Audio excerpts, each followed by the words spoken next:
ఓం గురు బ్రహ్మ గురు విష్ణు గురుదేవ మహేశ్వర గురు సాక్షాత్కార పరబ్రహ్మ తస్మై శ్రీ గురువే నమః లోకమాత పిత పార్వతీ పరమ వీరభద్ర పథకాలిమాత నమో మరియు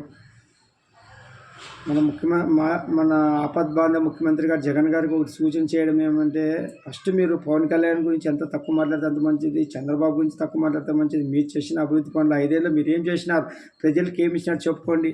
ఎంతసేపు నా వ్యక్తిగత విషయాలు మాకు అనవసరము, వ్యక్తిగత విషయాలతో రాజకీయాలు ఏమి ఉండవు. ఏమో నా వ్యక్తిగత విషయాలు మాకు ఎందుకు, పర్సనల్గా వ్యక్తిగత విషయాలు చేయకూడదు. రాజకీయము మీరు ప్రచారం చేసుకొని ప్రజలు వచ్చి ఏం చెప్తారు, మీరు ఏమి ఇచ్చారా, ఏం చేయబోతున్నారు రాబో రోజుల్లో, మీరు గతంలో ఏం హామీ ఇచ్చినారు, మద్యపాన నిషేధం, ప్రత్యేక హోదా, పోలవరము, అమరావతి రాజధాని, ఇవి వీటి గురించి మాట్లాడకుండా మనము ట్రాఫిక్ని ఇచ్చేసేదానికోసము, సింపతి కోసము, షర్మిల సునీతమ్మ వాళ్ళు చేసే దాడి వివేకానంద కేసులో మాట్లాడుతుంటే రోజుకో భయంకరమైన నిజాలు వస్తుంటే అప్పుడు దానిని తప్పించక జనాలతో సింపతి పొందడానికి ఈ రాళ్ళు గులకరాలది ఇవన్నీ కథలు చేసి మళ్ళీ వ్యవస్థలంతా ఎట్లా ఆడుకుంటున్నారో చూపిస్తున్నారు. నిజంగా అందరూ పోలీస్ శాఖ కానీ, న్యాయశాఖ కానీ, రెవెన్యూ శాఖ కానీ ఆలోచించండి. మీకు వీలు కాదు గ్యారంటీ.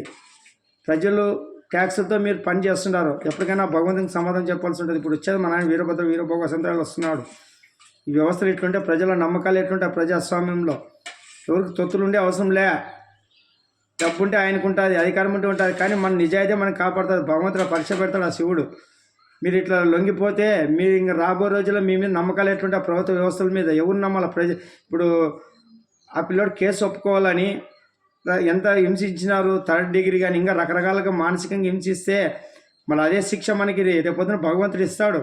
అనవసరంగా అమాయకం కొట్టకూడదు. ఎవరి కోసమో ఎవరు అనుభవం కోసం చేయకూడదు నాన్న, మెహర్బానీ కోసము. కర్మ వెంటనే తిరిగిస్తుంది ఎవరికైనా కానీ. మీరు అనుకుంటున్నారు మీరు చేసే ధర్మం అనిపిస్తుందా, న్యాయం అనిపిస్తుంది? ఏం భగవంతుడు లేడు అనుకుంటున్నారా? వచ్చినా వీరభోగ వసంతరాలు వచ్చి ఆల్రెడీ మొదలు పెట్టినాడు. దొంగోట్లు బయటికి తీసినాడు, రకరకాలుగా మీరు ఎన్ని నాటకాలని అన్నీ చేసిన అన్నీ బయటకు వేసినాడు. ఇప్పుడు 12 లక్షల కోట్లు అని చెప్తున్నారు అంత రాజకీయ నాయకులు వాళ్ళే.